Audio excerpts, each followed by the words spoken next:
Hey, thanks for watching Goosey Goggles VR, my name's Dan. VR has tons of great top tier gaming titles that came out from around the launch of the Quest 1 till now. Today we're going to check out some of the unsung heroes for PCVR and Quest that if you're fairly new to VR you might just have missed. These titles really are some of the best titles on the medium and come highly recommended. Let's jump straight in.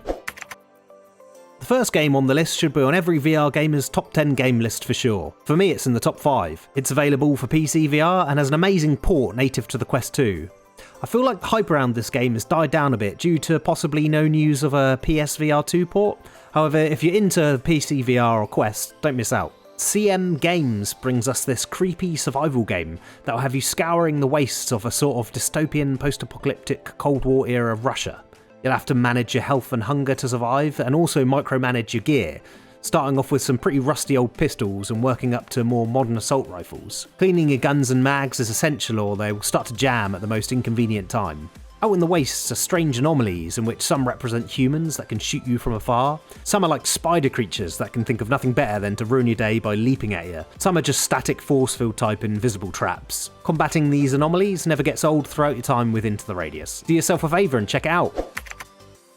2017's Lone Echo 1 is the second game I played after the awesome Moss Book 1, all the way back when Quest 1 lacked Airlink and I had to plug into the Matrix via USB-C. Another top 10 VR game for me, and the sequel is just as entertaining. This is not a combat game with lasers and light swords. Think more Ridley Scott's Alien than Cameron's Aliens. The graphical fidelity is incredible with some absolutely jaw-dropping visual set pieces. The story kept me hooked throughout both games and puzzle solving was entertaining enough to pull me through. The standout feature here for these titles is their zero-G environments you have to traverse. You play as a helpy helper robot called Jack, assisting Captain Olivia Rhodes, a human lost in space. You'll have to grab parts of your environment and physically thrust yourself forward, using the momentum to get from room to room. Wrist-mounted thrusters allow you to make micro-movements. It's really unique in its locomotion, and you won't find an experience like this anywhere else.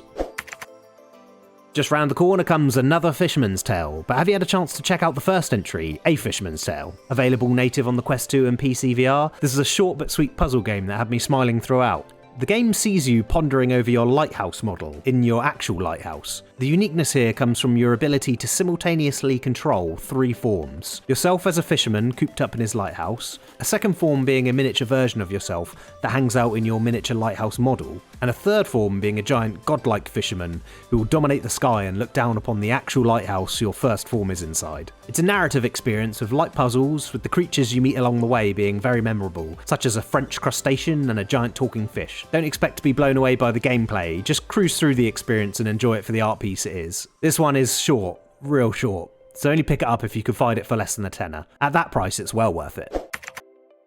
What if I told you you can live out your Star Wars dreams of taking out Star Destroyers in an X-Wing in full virtual reality with the immense graphical fidelity of PCVR? Well, that exists in the form of Star Wars Squadrons, a spiritual successor to the classic TIE Fighter games. I feel like this game had a really weird and short hype bubble. EA were really trying to push this as a 2D game that happened to have VR capabilities, trying to sell it as some sort of competitive esports title. And guess what? That never took off. What they lacked to market, in my opinion, is how awesome this is as a VR game. I don't think there's a better VR dogfighting game.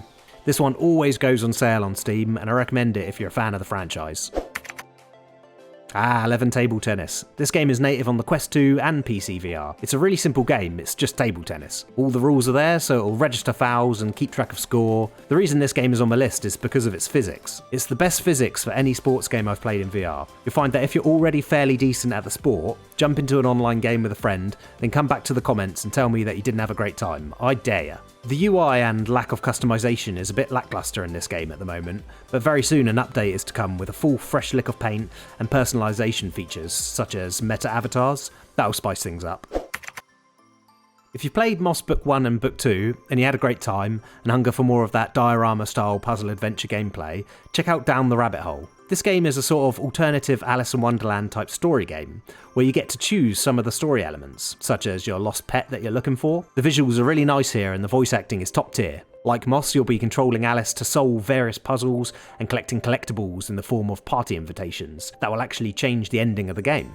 Again, much like Fisherman's Tale, it's a bit short, so pick it up on sale. And there we have it, there's a few unsung heroes for the Quest 2 and PCVR. Thanks for watching Goosey Goggles VR, my name's Dan as always. See you later. Whoa, before you go, subscribe to the channel, that really helps, and check out this video where this happens. I just woke up and I'm in this weird land.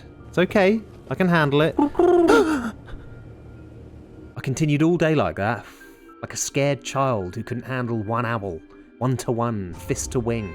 Little did I know out in the wastes were more than just owls who had called themselves.